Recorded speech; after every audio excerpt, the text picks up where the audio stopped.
Hey everyone, welcome to the Bojensies 2024, our annual award ceremony where we reward the greatest and the good in the world of cycling. You might know there's quite an array of clothing options on the show here. Bobby is the one that is dressed in the original dress code, and then me and Jens basically were too lazy to change once we got sorted. So well done for Bobby for following a dress code accurately, and me and Jens are sitting on the naughty set, unfortunately. How this will work, we've got 5 awards we're going to give out. I will introduce them, and these guys will add their expert opinions and make the selections, and I will vaguely act as a tiebreaker if we need to. But let's start with our first category, which is Men's Sprinter of the Year. And the nominees are Biniam Girmay, Jasper Philipsen, Tim Merritt, Jonathan Milan, and Olaf Koy. Guys, great year for sprinting. Who do you think has sort of stood out amongst the crowd, and are you happy with that as a list of nominees? Is there anyone missing? I'm happy with the list, even though we do miss the GOAT, Mark Cavendish. I mean, he only won 3 races this year, but he actually achieved that epic record bigger than Eddie Merckx, 35 Tour de France stage wins, but only 3 wins for him this year. No, I'm happy with the choice, and it is interesting, and there's a lot of reasons for each of them. I have to agree. I mean, we have to give props to Mark Cavendish, but, you know, these other guys performed throughout the season. I mean, Biniam Girmay, what he did in the Tour de France this year and then winning the green jersey was pretty impressive. Jasper, I mean, you win Milan-San Remo and then 3 stages in the Tour de France. That's amazing. Tim Merritt is one of those guys that seems to he's always winning, but he doesn't excite me as much as some of the other guys. I mean, Jonathan Milan, young sprinter, really came to, the forefront in the Giro this year. And Olaf Koy, I mean, super young. And you got to wonder if he was on another team, if he would win even more. So yeah, I'm totally happy with those guys. It's hard to narrow it down to just one. But for me, I'm going to say Jasper Philipsen because he won a very exciting Milan-San Remo. He wins constantly throughout the season and then won multiple stages in the Tour de France. Did not win the green jersey, but maybe that was his fault. Got relegated a couple times and missed out some points. But that is the name that's sticking out to me. Milan-San Remo, multiple stages in the Tour de France, multiple other races throughout the season. What do you think, Jensi? Who's your pick? I would go for Biniam Girmay. He had a medium season last year, and it looked like, I don't know if he comes back. He had a really good comeback. It's the first black African rider to win a tour stage and a green jersey in a comfortably fashion. 3 stage wins in the Tour de France. The first one maybe was a bit of a surprise, but after there was pressure on him, he performed under pressure. And I believe he had 18 podium places as well.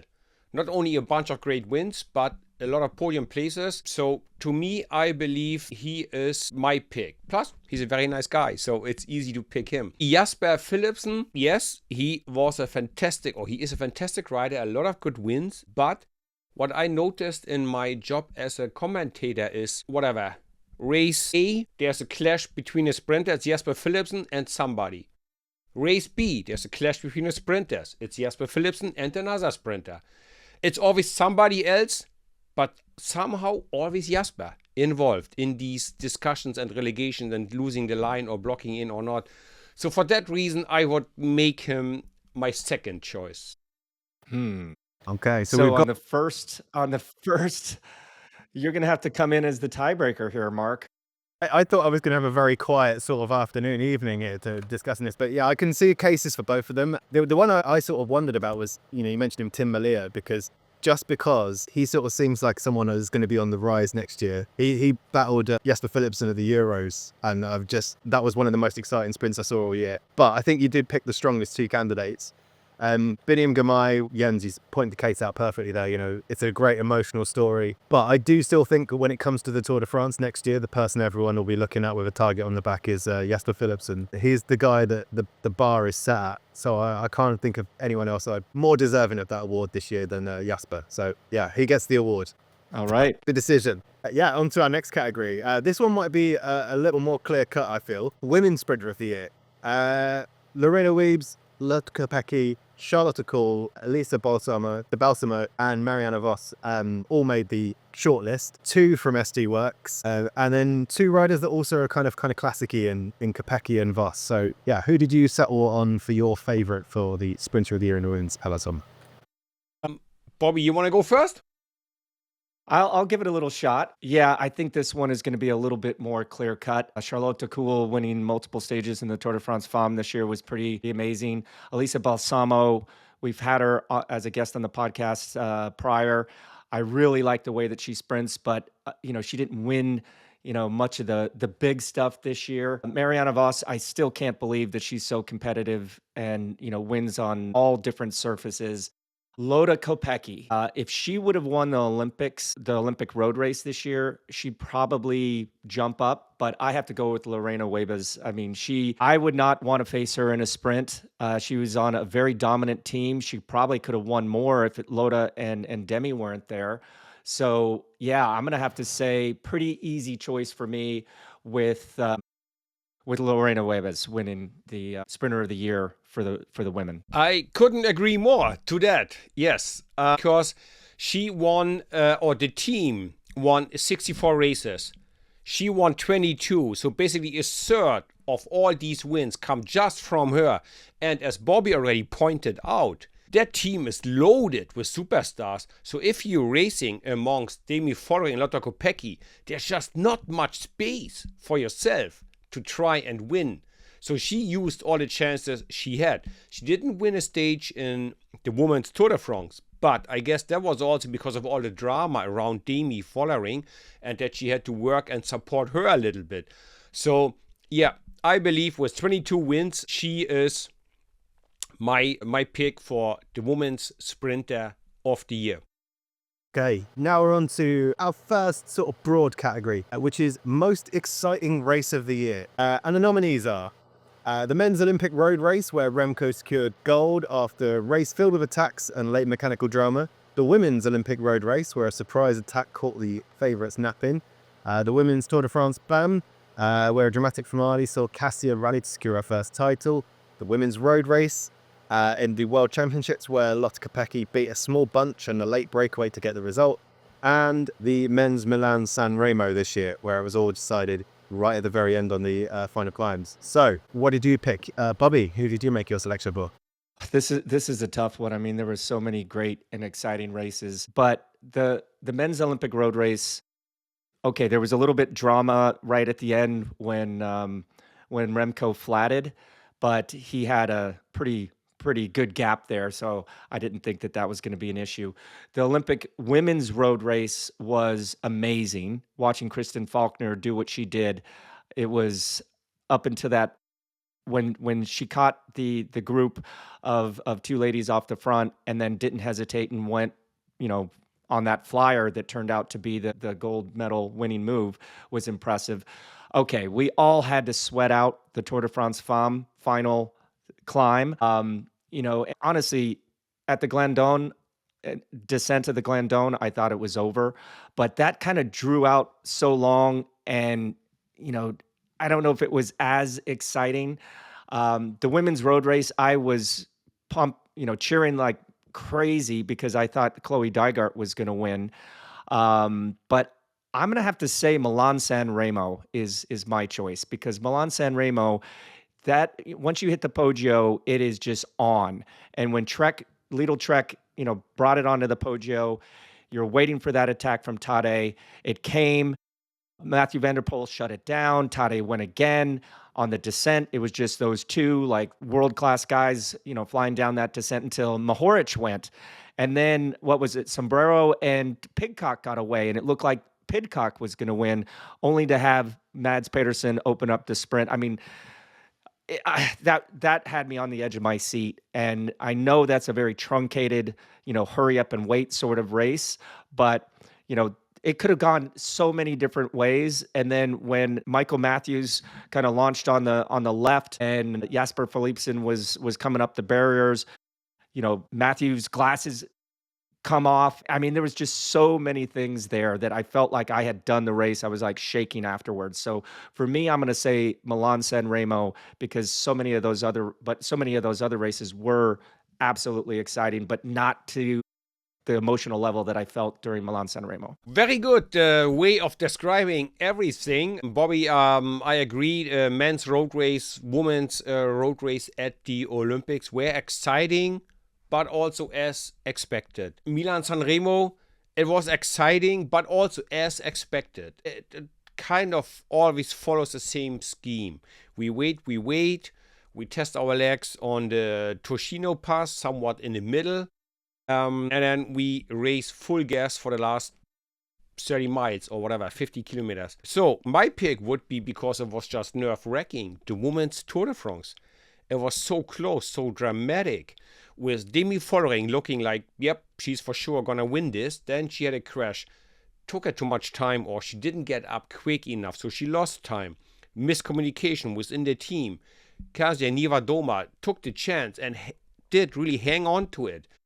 Then it looked like almost Demi Vollering could bring it back on the last day up Alpe d'Huez, but Demi Vollering hesitated a little bit too much, with second place Paulina Royakas on her wheel.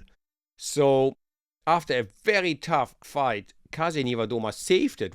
She won the Tour de France now with only 4 seconds over second place Demi Vollering, and I believe 10 seconds to third place Paulina Royakas. So that is even closer than the legendary finish of 9 seconds with Greg LeMond. So that would be my most exciting race of the year, because until basically the last 100 yards or 100 meters, Demi could have won it or Kasia could have lost it. It was really unclear until he really just crossed the line. So that was, for me, the most exciting moment of the year. Before, because I'm going to have to do the tiebreak here, I'm curious to say, how would you describe a race that is really exciting for you to watch? What are the elements you think that make a great race? Boy, Yeah. It's something that brings out emotion, and that, even though afterwards, when we knew what happened, there was so much confusion, I couldn't get as emotional as I did with Milan San Remo, because everything on the line, that's what matters, right? And I know there's so much to play for in that last kilometer in the Tour de France Femmes, but I didn't feel that until after the race, until I saw Kasia put her hands in the air and they finally announced it officially. I think everyone in the world was super stoked for her. She's one of the best people on the planet. But man, I've never been in that situation, but like Milan San Remo, once you come down into the final stretch off the Poggio, with so many things going on there, with so many options, and you win Milan San Remo, it changes your life. And I thought that there was going to be, oh, this guy's going to win, no, that guy's going to win, no, this guy's going to win, and then finally Jasper won. So for me, it's that emotion that really gets it going. Yeah, emotions. That's the word. Also, I must say, the 100-kilometer solo breakaway of Tadej Pogačar at the Worlds, that was exciting. I was in my seat and going, oh, is he going to blow up? Is he going to remake it? Is somebody else going to chase him?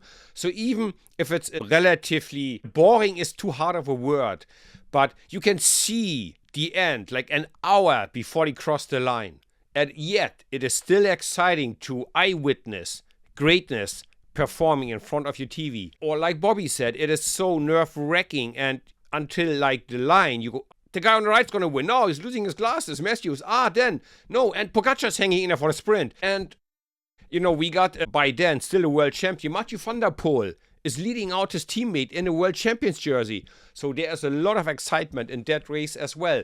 So excitement is, whatever you like or you attach to, multiple reasons for excitement. Well, I think it comes down to you again, Mark. Yeah. We need the tiebreaker here.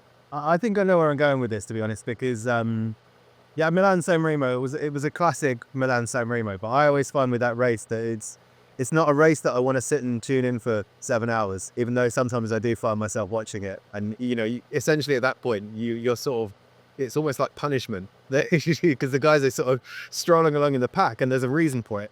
The finale was incredible, one of the best ever, because there was that constant change in, momentum and who was going to win.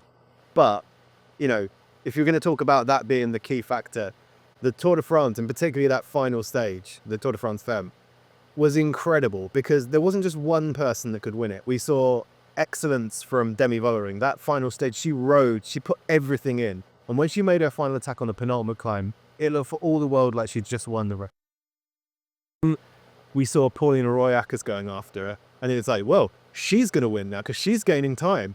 And then when Cassia rallied, it was like, well, she's got a chance. And I remember, like you say, Bob, it was confusion, but it was incredible because I was constantly looking at the clocks on the top of the screen and doing the maths that, they've just gone past this marker, and that's 18 seconds. And was it 17 she needs to, and all three of them were at different points are within 10 seconds of winning the Tour. And I can't think of any major race that's been that dramatic that late on. And there was so much emotion at the finish line.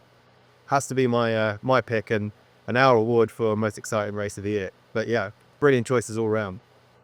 Now we're on to our first of the big awards, and it's the Men's Rider of the Year. 5 big nominees for this normally, but I feel like this year we can lose 2 because there were 3 standout riders that all had incredible seasons.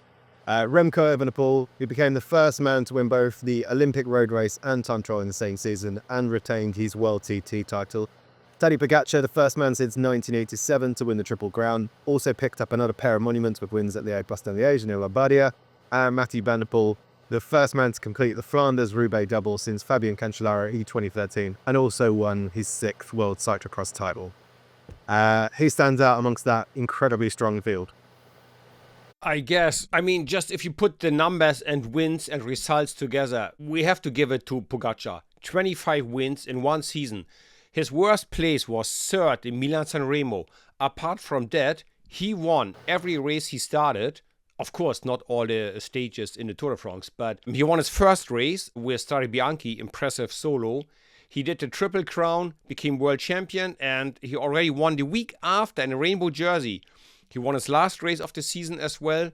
So by himself, he would qualify as a World Tour team with all the points he collected by himself. He would qualify as a team for the World Tour.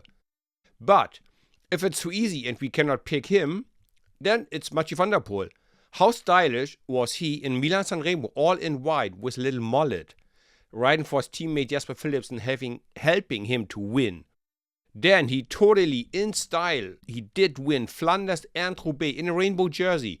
Started as a top favorite and never even cracked under the pressure. So he would be my second pick for Rider of the Year.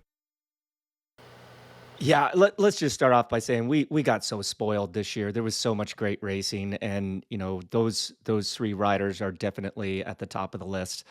Tadej, what can you say about the guy? Wins his first race of the year, Strade Bianche, in dominating fashion, and basically just did whatever he wanted the whole entire season, and then did the unthinkable at the World Championships, and then won his last race of the year, Lombardia.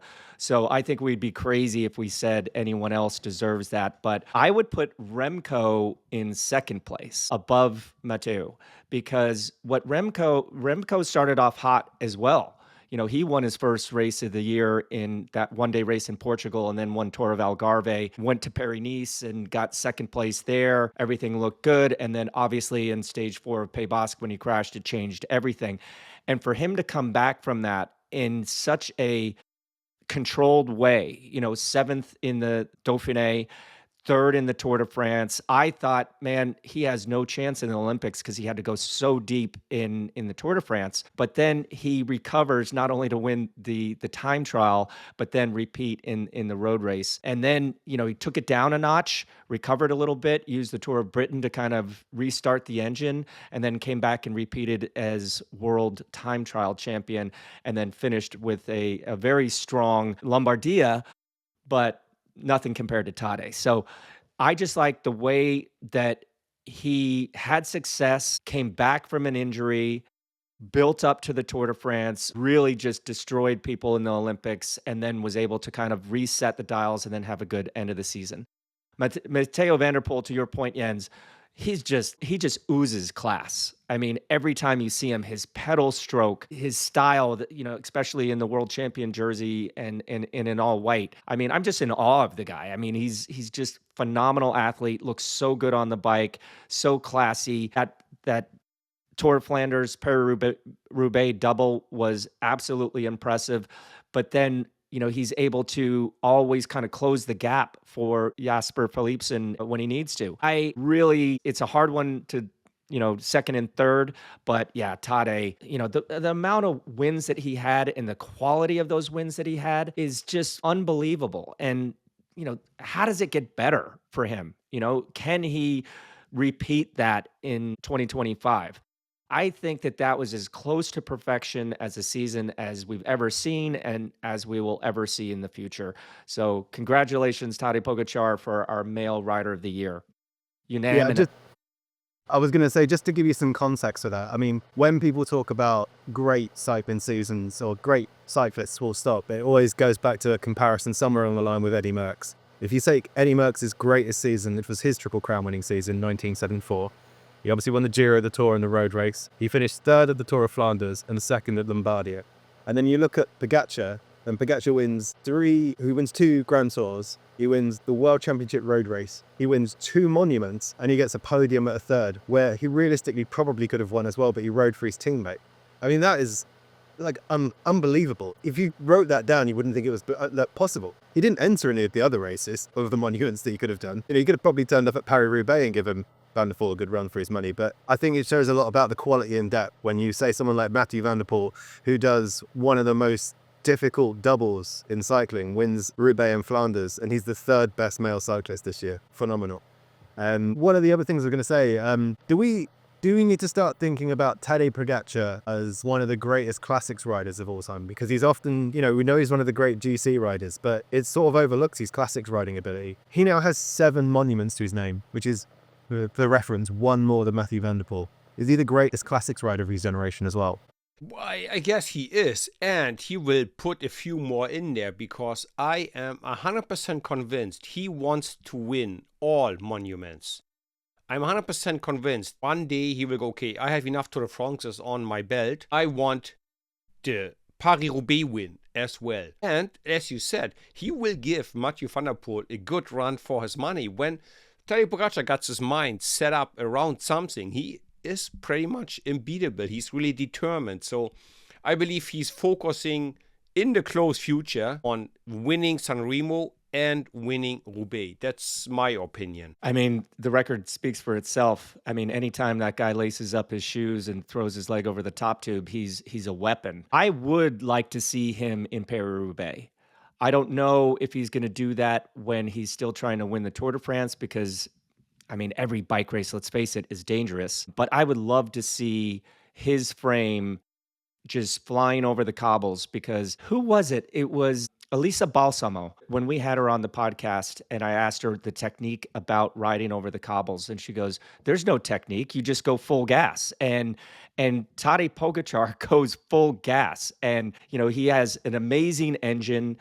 I would love to see him in that race. So for me, absolutely, he's one of the best classic riders because he's just got every tool in the toolbox. And, it's the top of the line, tools he has in there. He's not getting the stuff from around the corner secondhand. This kid is special, and I'm just blown away that we actually get to witness this. I wasn't around when Eddie Merckx was doing his thing. I would put him above Eddie Merckx. I know I'm going to get a lot of flack for that, but the way that he races in this day and age in such a dominant way just blows me away. But fascinating, and someone that we've all spoken about. He's just setting new records almost every time he gets on the bike. Incredible. And now we've got 5 more incredible riders. It's the Women's Rider of the Year. And the nominees are Lotz Kopecky, who picked up World Road Race Gold. To go with Paris-Roubaix Cole. She won the points classification at the Giro, where she showed her talents as a GC rider as well, finishing second to Elisa Longo Borghini. Cassia Niwa-Doma, who followed up a win of Flèche Wallonne with her first yellow jersey. Demi Vollering, who Didn't win the Tour de France, but did have a dominant year all the same. She managed to pick up wins at the Vuelta and the Tour de Suisse, as well as second place, obviously, at the Tour. Grace Brown, who ended her career with a fairy tale ending, a pair of Olympic gold medals, a rainbow jersey, and back-to-back TT titles there as well. And she also added an monument to her title, to her palmarès with Liège-Bastogne-Liège, what way to go. And Kristen Faulkner, who was a surprise gold medal winner on the road, but also picked up a gold medal on the track. So who out of those 5 women would you say has been the standout star? My heart wants to give it to Kasia Niewiadoma, because she was for years always there. She's always reliable and always just behind the win. This year was just a perfect moment, so my heart wants to give it to her, but my head goes, well, if you count the numbers together, the points, the number of wins, the quality of the wins, it has to be Lotte Kopecky. Kristen Faulkner, double Olympic champion, what an achievement. But Lotte Kopecky winning early in the season, in the middle of the season, winning her last race, she was just strong and dominant world champion. She was just everywhere, just a little bit better than everybody else, I believe. Grace Brown, I mean, yes, of course. What a legendary season she had, winning in the same year an Olympic gold medal and a world championship. Kind of unheard of. So yeah, tough decision again. Good quality in the women's cycling this year. Really spectacular results. But I would say, just like Tadej Pogačar, here I have to give it to Lotte Kopecky. Yeah, this, again, very, very difficult. Kasia, like you said, always there. This year, she finally gets the big win in the Tour de France Femmes. She also won Flèche Wallonne. Grace Brown, I mean, wow, what a way to just drop the mic and go into retirement. I mean, I don't know if that's ever been done, that you win a monument, an Olympic gold medal, and a world championship gold medal, and just be a la casa after that. Kristen Faulkner, obviously a great story. I heard recently that USA Cycling was against her doing the road race, but she talked them into it, and then she backed that up in the team pursuit. Demi Vollering, okay, she is dominant, but she just doesn't exude much for me. We've had her on the podcast before, and it just seems like it's a little bit too businesslike for her. She just doesn't excite me, but Lotte Kopecky absolutely does. Wins, like Tadej, wins her first race of the year, wins throughout the season, and then wins her final race of the year. To double up as world road race champion, kind of speaks for itself. But she has had so many other big victories, Strade Bianche, Paris-Roubaix. She won multiple stage races to, finish on the podium in the Olympics. And then, she does gravel and track as well. So, yeah, I have to say, Lotte Kopecky, congratulations. You are our Women's Athlete of the Year and it's just going to be really exciting to see all these names compete at the Tour de France Femmes next year. Yeah, I was just going to say, following on from that, Lotte Kopecky, she got her second Grand Tour podium this year, which is remarkable when you think the sort of rider, the profile that she is. And if you saw much of the Giro, what was more remarkable is Elisa Longo-Borghini was trying to drop her on steep climbs, which is her territory, and wasn't able to. So the question there is, how long are we looking, especially now that Demi Vollering has moved to a new team? Do SD Works back her at the Tour? She's spoken about potentially riding in GC campaign soon. And if she does, is she a contender, a realistic contender to win?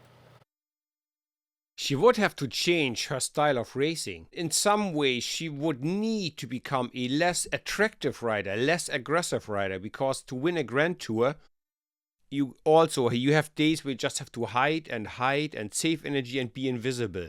I'm not sure if she can do that. Same for like Tom Pidcock. I'm not sure if it's in his genetics to just hide and be conservative and just save energy for the next day or for another stage in 3 days' time. So, but hey, I cannot wait to see her trying to become a GC contender. The quality definitely is there. Yeah, I mean, you get podium in the Tour de France Femmes, you get podium in the Giro Donna. She absolutely can. But remember, Demi Vollering is leaving SD Works, but Anna van der Breggen is coming back after a few years in the car. Like, is that going to be another person that kind of gets in the way of her winning the Tour de France Femme? That was I wouldn't say a disappointment for me, but I know she was the only one of like the big favorites that set out the Tour de France Femme this year to kind of concentrate on the Olympics. And it turned out pretty good because after the Olympics, she was basically unbeatable. Maybe that little break at that time of year, that must have been a big decision. We know that her and Demi have had some drama over the past few years, but I see her being able to do it, especially if she concentrates on it. It's going to be one heck of a Tour de France Femme in 2025 with the favorites starting to break up. FDJ Suez is going to be a contender now. They'll be able to race against each other, and there's only going to be one winner, and we'll have to wait until next August to see that. Yeah, and before we move on to our final sort of section of the show, I should really point out, there was a lot of questions raised a few years ago about how cycling was very top heavy in the women's peloton. There wasn't a lot of superstars. There was a few, and then there were a lot of very good, talented riders. And then you look at that list of riders that had incredible seasons, and you think we didn't mention Marianne Vos, who had a great season. Lorena Wiebes didn't make this category. Pauline Ferrand-Prévot won an Olympic gold. There's so many brilliant riders that we didn't get a chance to mention, and it's the strength in depth every year seems to be improving. Now we get on to our final section of the show, which is the retirement section. It's who we say goodbye to in 2024. And I'm just going to run through some of the biggest names that have said goodbye. In the men's peloton, we lost the likes of Mark Cavendish, Rigoberto Urán, Tom Stigent, Michael Morkov, Edvard Boasson-Hagen, Luke Rowe, Lawson Craddock, Dario Cataldo, Domenico Pozzovivo, Simon Geschke, Gorka Zagiri, Andre Amador and Robert Hessink, all brilliant names that are moving on. In the women's peloton, we say goodbye to Grace Brown, Corinne Lebecki, Julian Norman-Leaf, and Audrey Cordron-Rago. And I mean, just that list of names, it feels like, some of those guys you must have raced with, Jens in particular, but like, it does feel like the end of an era. Yeah, and this is the hardest category. I want to give it to all of them because they're all legends in their own way, legends in their own right. Yeah. I mean, Grace Brown, what a season. And then to have the mental strength to say goodbye to cycling after like winning a gold medal at the Worlds and at the Olympics. Then Eddie and Luke Rowe, they were there forever. They were like faces of their teams, faces of cycling. Edvard Boasson-Hagen, what a talent he is. Luke Rowe, what a hardworking man. Mark Cavendish, the GOAT of all the sprinters in the last 100 years, I believe. Michael Murkoff, best lead-out man ever out there, multiple times Olympic champion, world champion on the track as well. Rigoberto Urán, what a legend in cycling and super legend in Colombia. And we then have also Thomas Gent, basically the younger Jensi, the younger version of myself. So, hey, he deserves that prize as well. It is so hard to pick. I cannot make up my mind, really, I have to say. Bobby, help me out here.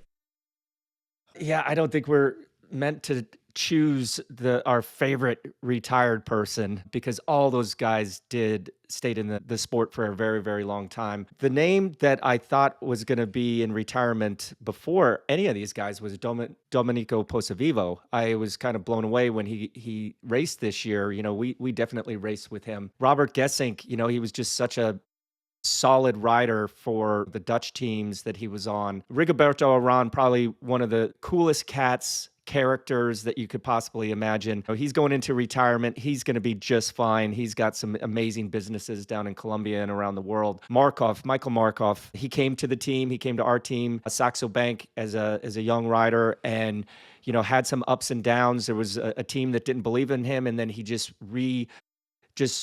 was reborn once he became that lead out specialist. And, what he did for Mark Cavendish and all the other sprinters that he worked for over the years was pretty impressive. Edvald Boasson-Hagen, the guy when he was young, we really thought he was going to be the next Eddie Merckx. I mean, he was such a talent, but it just seemed like he was there, but didn't really have his, that the same oomph in his pedal stroke. Yeah, he was back in the day. Yeah, he was absolutely one of my favorite riders. I remember pulling him aside in Tour of California. 2 riders actually that are on this list. Ironically, I went up and introduced myself to Mark Cavendish and Edvald Bosenhagen because I knew that was going to be the last year of my career in 2008. But yeah, the biggest character that I'm going to miss, but I'm so happy that he's finally called, called an end to his career, is Mark Cavendish.